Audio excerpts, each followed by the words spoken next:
it will be the DNSdict, and I'll just go ahead and open it.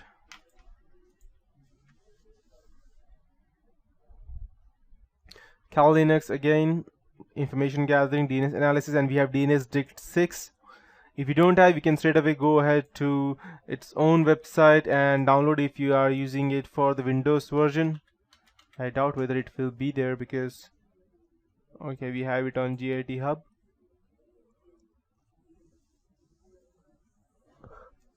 Okay, so you can clone in desktop and download the zip file to make it run on your computer if you want.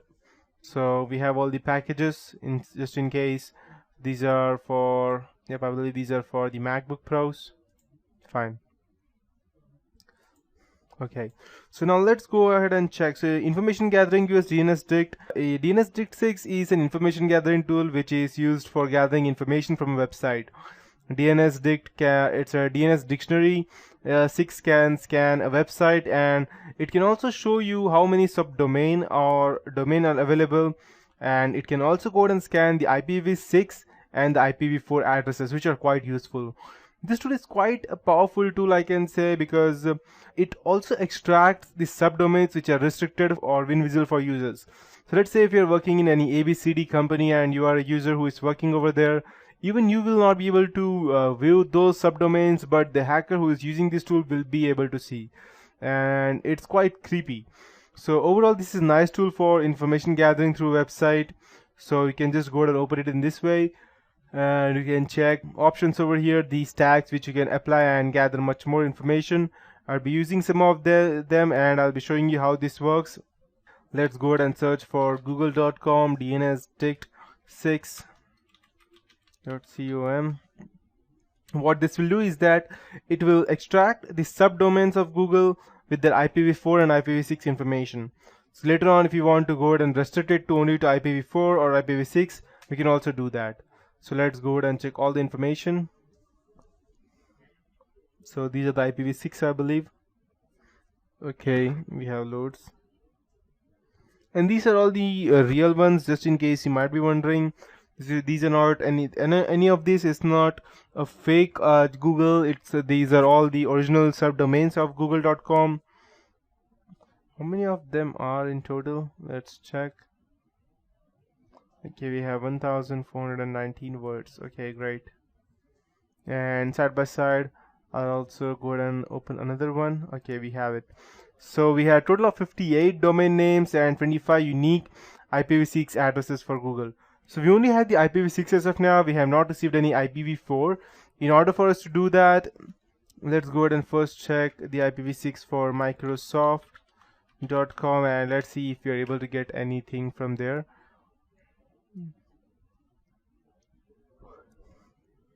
Okay, the IPv6 for Microsoft is quite different from the ones that we had in Google, most probably because it has Microsoft Windows Server. That's the reason, I believe. Okay, so we have only 5 domain names, and Microsoft is quite small than Google. Now let's go ahead and restrict it only to let's say IPv4 addresses. So -D is used to display the information on name servers and MX records, and I'll also use -4, which is used to go ahead and gather information. I'll just show it over to you. It's also for IPv4 addresses, so both will be displayed, that is IPv6 as well as IPv4. So I'll just go ahead and run this. Okay, so as you can see, we have the IPv4 addresses over here as well.